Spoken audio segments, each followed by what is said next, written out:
कल इस सदन में आपातकाल की चर्चा हो रही थी और मुझे आपातकाल की एक घटना याद है। हमारे जिले में 75 वर्ष के एक स्वतंत्रता संग्राम सेनानी थे, उनके ऊपर मीसा एक्ट में मुकदमा लिखा गया और मुकदमा लिखा गया कि वो रेलवे में जो सिग्नल होता है उसको चढ़ के तोड़ रहे थे। 75 साल के स्वतंत्रता संग्राम सेनानी के ऊपर ये कानून मान्यवर कहीं ना कहीं उसी की झलक दिखाता है।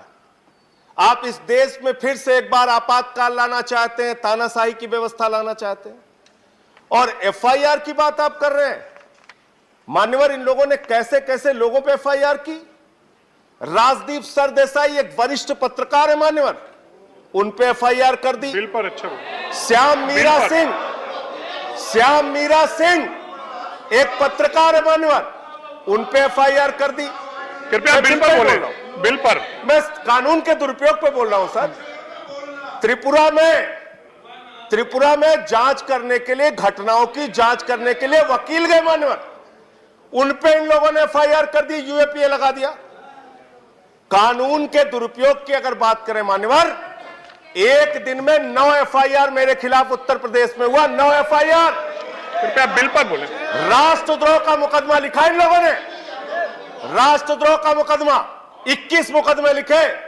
आप आज खुश हो सकते हैं, खुश होइए, कानून बनाइए, आपके पास संख्या है, आप बनाएंगे। लेकिन कल जब आप सत्ता में नहीं रहेंगे, मेरे वाक्य को याद रखिएगा, इन्हीं कानूनों का आपके खिलाफ दुरुपयोग होगा। जैसे आपातकाल का रोना आज तक रो रहे हो ना आप, ऐसे ही रोना रोगे जब यही कानून आपके खिलाफ होगा। और मैं एक चीज और कहना चाहता हूं मान्यवर, आप सारी जानकारी रख लीजिए किसी अपराधी के बारे में, उसके बाद वो भाग जाता है हिंदुस्तान छोड़ के। 20,000 करोड़ रुपए नीरव मोदी लेके भाग गया, 10,000 करोड़ रुपए विजय माल्या लेके भाग गया, 6,000 करोड़ रुपए नितिन संदेशरा लेके भाग गया। जिस देश के साथ आपकी प्रत्यार्पण संधि नहीं है, वहां से इन लाखों करोड़ के लुटेरों को बुलाओगे कैसे हिंदुस्तान? कैसे बुलाओगे आप?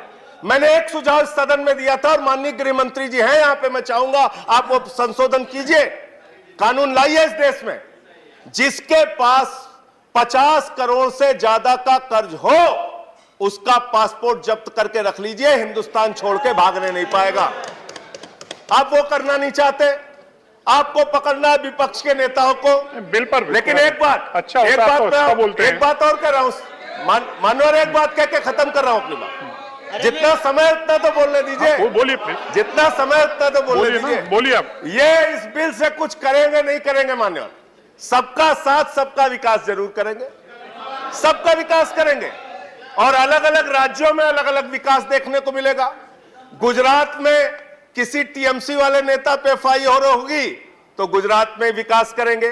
अब बंगाल में टीएमसी वाला नेता इनके खिलाफ मुकदमा लिख देगा तो वहां इनका विकास होगा। पूरे देश में एक दूसरे का विकास करने में लग जाएंगे। और शिवसेना वाले हमारे संजय रावत भाई बैठे हैं, ये अगर विकास करने में लग गए तो बड़ी मुश्किल हो जाएगी। महाराष्ट्र रोज रोज जाना पड़ेगा आप लोगों को, रोज जाना पड़ेगा। धन्यवाद संजय सिंह। आम आदमी पार्टी की भी सरकार है पंजाब में। धन्यवाद संजय सिंह। इन झगड़ों में मत पड़ो। धन्यवाद। ऐसे एक दूसरे राज्यों में एफआईआर होती रहेगी, आप लोगों को बुलाया जाता रहेगा। धन्यवाद। सारे काम इसी में लग जाओगे, देश का विकास, शिक्षा पे काम करो, स्वास्थ्य। धन्यवाद सर, खत्म कर रहा हूं, सबको 5-5, 10-10 मिनट दिया आपने। प्लीज, धन्यवाद। मुझे आप एकदम नहीं बोलने दे रहे। नहीं, आपको सर ये न्याय नहीं है मेरे साथ, प्लीज। ये मेरे हाथ में नहीं है। मैं खत्म कर रहा हूं सर, मैं खत्म कर रहा हूं। मैं सिर्फ ये कहना चाहता हूं, आप ये झगड़े लड़ाई की राजनीति छोड़ के कुछ ऐसा काम कीजिए जो लगे कि आप न्याय दिलाना चाहते हैं।